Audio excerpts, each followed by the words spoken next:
Nicolas Hulot, donc plus de 70 pays qui représentent un peu plus de 56% des émissions mondiales de gaz à effet de serre ont signé l'accord de Paris cette semaine, ce qui veut dire qu'en novembre, à peu près, cet accord devrait rentrer en vigueur.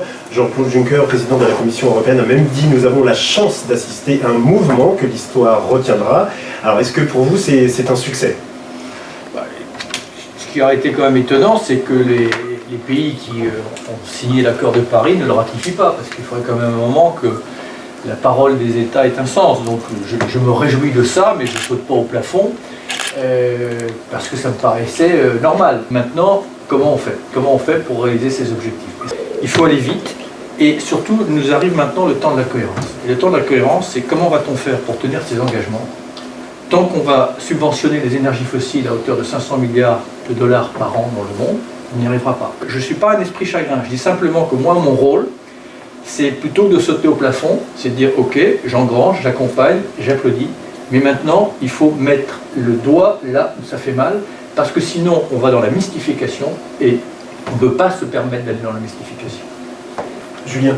Alors, le doigt là où ça fait mal, c'est où? Justement, c'est de se dire qu'on s'apprêtait à signer un accord de libre-échange avec le Canada qui s'appelle le CETA, sans forcément d'ailleurs que les citoyens soient bien au courant, que l'on s'apprête dans la foulée à signer un accord de libre-échange avec les États-Unis qui s'appelle le TAFTA, et que ces deux accords sont climato-incompatibles. Voilà, je prends juste cet exemple-là.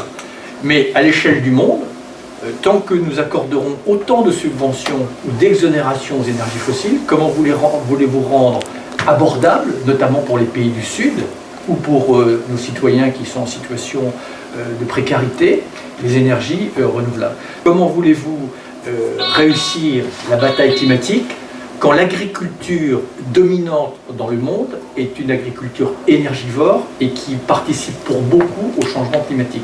Je ne dis pas ça pour provoquer, c'est simplement si on n'a pas le bon diagnostic, on n'aura pas le bon traitement. On a, comment dire, un pistolet sur la tempe, c'est ne jamais franchir le seuil d'irréversibilité. L'irréversibilité, c'est le jour où nous allons franchir, dans le domaine des changements climatiques, la barre des 2 degrés, que tous les scientifiques, là où tous les scientifiques nous disent, à partir de ce moment-là, quels que soient nos moyens économiques, quel que soit le génie humain, on ne pourra pas rétablir les changements climatiques. Nicolas Hulot, justement, cette année, c'est encore, on a battu des températures sur le globe, c'est encore une des années les plus chaudes, à chaque fois on bat. Mais c'est pour ça que je n'arrive pas, peut-être qu'en ce moment j'ai l'esprit sombre, mais je vois les années qui se suivent et qui sont pires les unes que les autres, et je vois surtout les émissions dans le monde entier qui ne cessent de croître. C'est pour ça que d'un côté, il y a cette espèce de dichotomie, il y a eu cette COP21, et je y ai participé, et croyez-moi, j'y ai contribué, tant mieux, mais de l'autre côté, tous les signaux continuent à être au rouge. C'est pour ça que je serai soulagé quand je verrai qu'on a commencé à inverser la courbe. Alors, la transition citoyenne, que vous appelez aussi de vos voeux Nicolas Hulot, est-ce que c'est avec ou sans les partis politiques? Comment on fait? Ça serait mieux de le faire avec. Et encore faut-il qu'eux-mêmes fassent leur mue. Et ce qui n'est pas le cas. Le 21e siècle, les paramètres qui nous contraignent n'ont rien à voir avec ceux du 20e siècle. Et j'ai l'impression que la lecture des grandes formations politiques est la même que celui du 20e siècle. La notion de rareté des ressources, est-ce qu'ils l'ont intégrée? Ils attendent tous, comme le Messie, le retour d'une croissance exponentielle. Mais la croissance exponentielle, elle ne reviendra pas. Et si elle reviendra un temps pour achever d'épuiser nos ressources. Est-ce que ce paramètre-là, ils l'ont intégré? La sortie des énergies fossiles, est-ce qu'ils l'ont intégré? Est-ce qu'ils sont capables, tous, dans leur modèle économique, de tenir compte de ce qu'on appelle des externalités négatives? C'est-à-dire, par exemple, dans le modèle agricole dominant, de ce que ça nous coûte, à nous, la collectivité, et nous, contribuables, les conséquences sanitaires et environnementales. C'est ça, la nouvelle lecture.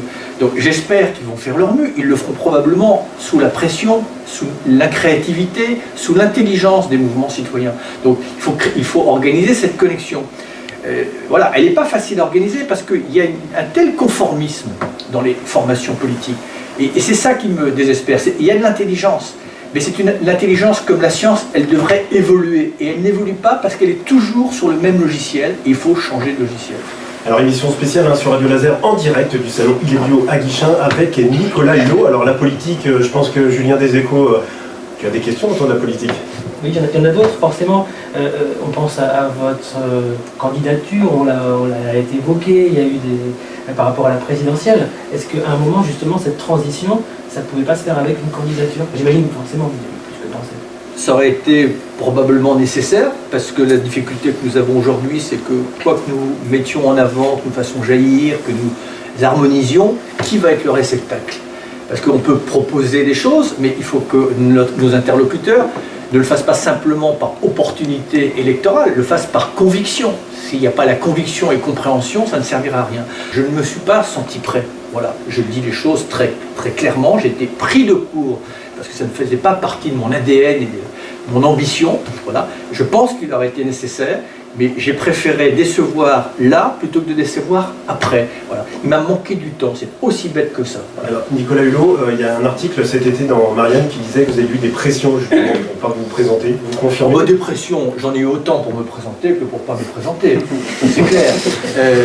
Voilà, combien on est venu m'expliquer combien j'allais souffrir et combien on allait détruire tout ce qui m'est cher. Voilà, mais que c'est joué, ça n'a pas été l'argument principal, que c'est joué. Comment vous dire? Vous savez, moi je vois la légèreté avec laquelle certains se présentent à la présidence. Vouloir être président d'un pays dont l'économie s'effondre, qui est quand même en guerre, avec un pays fragmenté, et se dire je suis capable de résoudre tout ça, je ne sais pas si ça fait partie d'une inconscience absolue ou d'une vanité suprême, mais en tout cas, moi, c'était pas spontané chez moi. Voilà, bon, voilà. Donc, j'avais énormément d'intelligence autour de moi, et de bon sens, voilà, mais ça ne fait pas système. Il faut à un moment ou à un autre s'organiser. Et j'étais, franchement, les choses allaient trop vite. Et je prenais des décisions un peu sous la pression, et une décision aussi importante, je reconnais que cette pression m'a un peu tétanisé. Julien, des Échos du magazine Sans Transition. La cohérence pour vous, Nicolas Hulot, est-ce que ça va être de faire un nouveau pacte écologique en 2007, 2.0, quelque chose d'autre? Oui, alors on est tous en... Aujourd'hui, il est climato-sceptique. Ça va être compliqué. Pas grave, il faut attendre 8 jours et il changera d'avis. Mais c'est vrai que dans le quartier où il habite, pour l'instant, les changements climatiques n'est pas forcément très perceptible. Non, c'est désolant d'ailleurs au passage, parce que quelqu'un de cette réputation et de ce niveau-là qui puisse mettre en doute un sujet qui conditionne tout ce qui a de l'importance, qui tue déjà là pendant qu'on parle, le fait par exemple qu'Haïti se prenne à répétition des tornades, des cyclones, donc c'est insultant, voilà. Bon, mais je ne veux pas donner trop d'importance à ça. On est tous en train de réfléchir à comment peser dans cette campagne qui va tenir à la marge nos sujets-là, qui va être d'un conformisme absolu, qui va être happé par deux sujets normaux pour les citoyens, l'emploi et la sécurité. Mais l'emploi et la sécurité sont au cœur aussi de nos préoccupations, nos réflexions et de nos propositions. Comment vous pouvez garantir la sécurité de l'Europe si vous laissez l'Afrique aux mains de la désertification et des changements climatiques? C'est aussi, donc tout est lié. Voilà. Alors la question c'est comment reproduire le pacte, pourquoi pas, certains y pensent, toutes ces initiatives. La première chose c'est que toutes les initiatives citoyennes qui sont toutes intelligentes, comment on peut leur donner un poids en commun, voilà. Parce que voilà. La deuxième chose c'est comment prêcher au-delà des convaincus, voilà, ça c'est très important. Et après, comment faire pression, effectivement, et faire pression pas simplement, comment dire, en prenant en otage les candidats, parce qu'il faut arriver aussi à les convaincre, un minimum. Donc c'est pour ça d'ailleurs qu'en ce qui me concerne, dans mon action, moi, il y a ce que je fais dans la lumière et ce que je fais dans l'ombre, parce qu'on peut de temps en temps trouver chez un candidat une part d'humanité. Bon, voilà, donc c'est aussi ce sur quoi je joue. Pour Nicolas Sarkozy, ça aussi? Il y en a, c'est plus, il faut creuser profond. Alors Nicolas Hulot, on aimerait vous garder très longtemps, mais vous devez à 11h inaugurer ce salon qui a failli voir le jour, Frédéric. Oui, le salon a failli couler, mais je pense que c'est l'état de la planète. On est dans le déni, c'est-à-dire qu'on est face au gouffre et on fait comme si rien n'était. Donc il faut passer peut-être par des morts renaissance. C'est ce qu'on a fait, nous on a failli couler, mais on est toujours vivants. Et revival, et on va faire pareil avec la Terre. Bravo. Julien des Échos, peut-être une dernière question.